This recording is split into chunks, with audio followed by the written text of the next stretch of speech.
Oke, assalamualaikum warahmatullahi wabarakatuh. Kakak lanjutkan soal UTBK-nya ya. Jadi di sini ada soal UTBK nomor 7. Itu soalnya jika A kurang dari B cos V dikurang X tambah 5 kurang dari sama dengan 8, maka nilai B dikurang A berapa?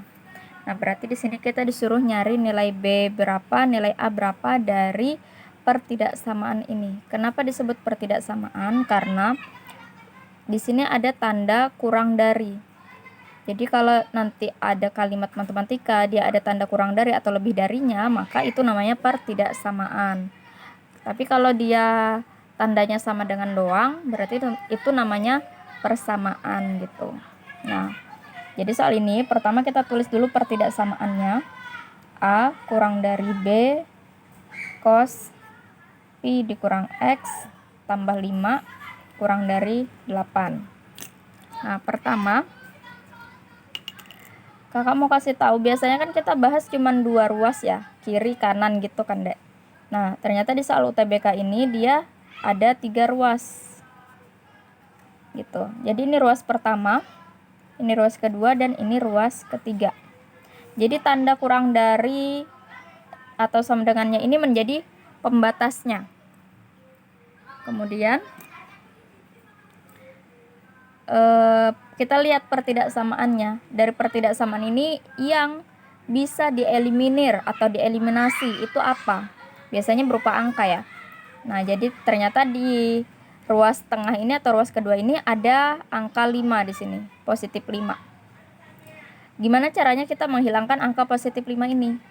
Tentu dengan mengurangkannya dengan angka 5, karena 5 dikurang 5 hasilnya jadi 0 gitu ya.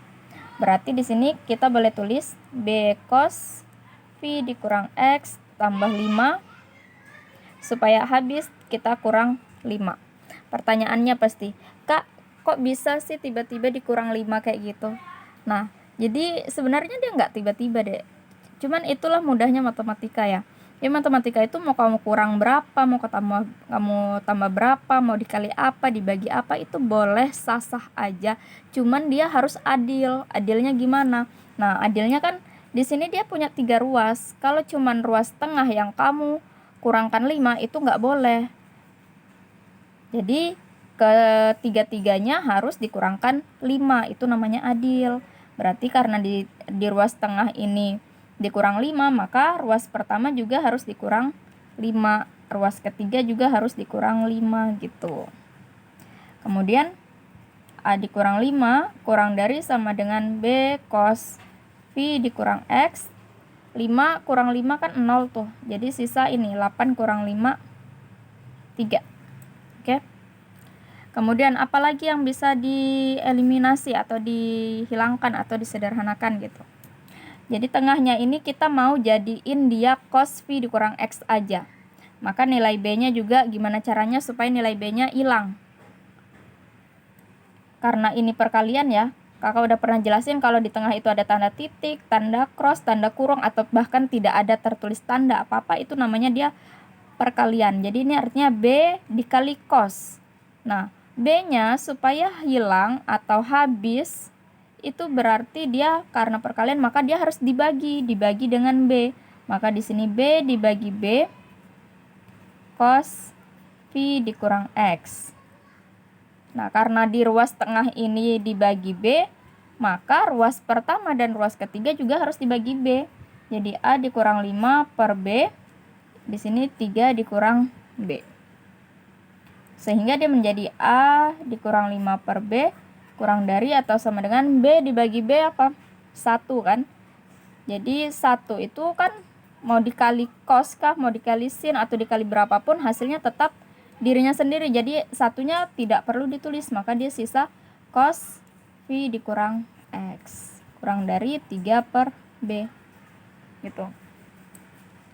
Terus itu kita ke ini dulu deh, ke grafik ya atau kurva.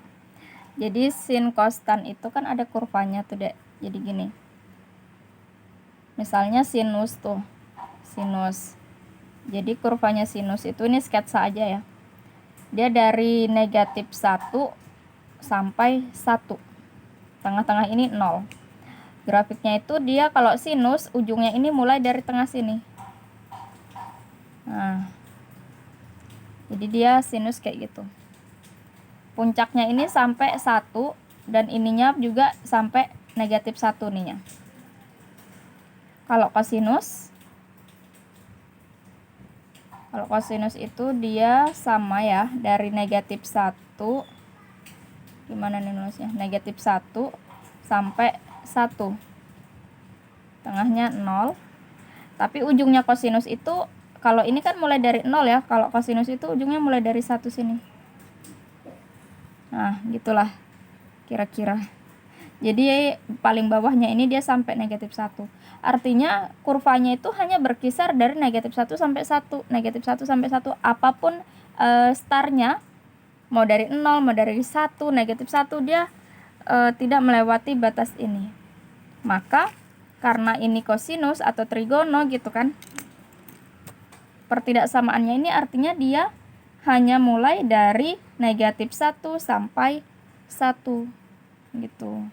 Jadi cos V dikurang X nya tetap yang di tengah.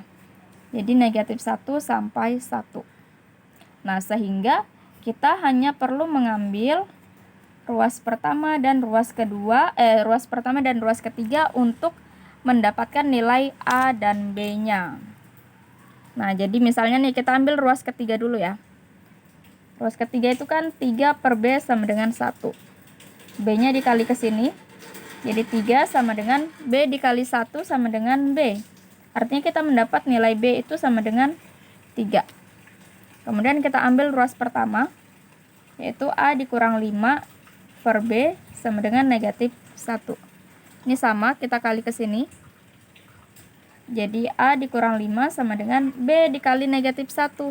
B dikali negatif 1 hasilnya adalah negatif B. Maka A sama dengan negatif 5-nya kita pindahkan jadi positif, berarti kan negatif 5 pindah jadi positif 5. Kita masukkan nilai B-nya, B-nya tadi 3. Berarti A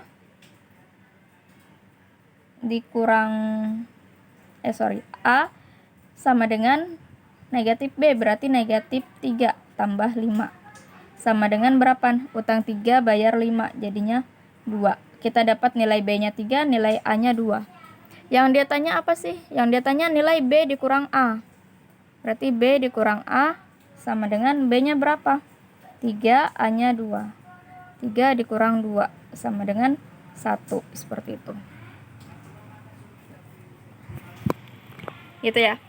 Nah, itu salah satu ciri-ciri soal-soal grade tinggi. Jadi soal olimpiade, soal SBM, soal UTBK, itu salah satu cirinya kalau dia pilihan ganda gitu ya, itu terlihat banget dari opsi jawabannya deh yang tersedia. Itu biasanya hasil akhirnya tuh cuman 1, 0, negatif 1 kayak gitu. Jadi maksudnya angkanya tuh kecil-kecil gitu, kecil-kecil doang. Kayak gini kan soal ini. Semua siswa, hampir semua siswa, saya tidak berani menjudge semua siswa, artinya kebanyakan dari siswa kalau udah lihat sin, cos, tan, trigono kayak itu pasti ribet ya, pikirnya ribet. Tapi ternyata kita bisa lihat hasilnya cuman 1 doang kayak gitu. Karena itu memang ciri-ciri soal-soal level tinggi itu untuk SBM, UTBK, soal olimpiade itu ciri-cirinya kayak gitu. Keseringan sih kakak lihatnya kayak gitu ya. Hasil akhirnya tuh simple kayak gitu ya. Oke, ini silahkan dipahami. Untuk soal berikutnya nanti kakak lanjut di video berikutnya ya.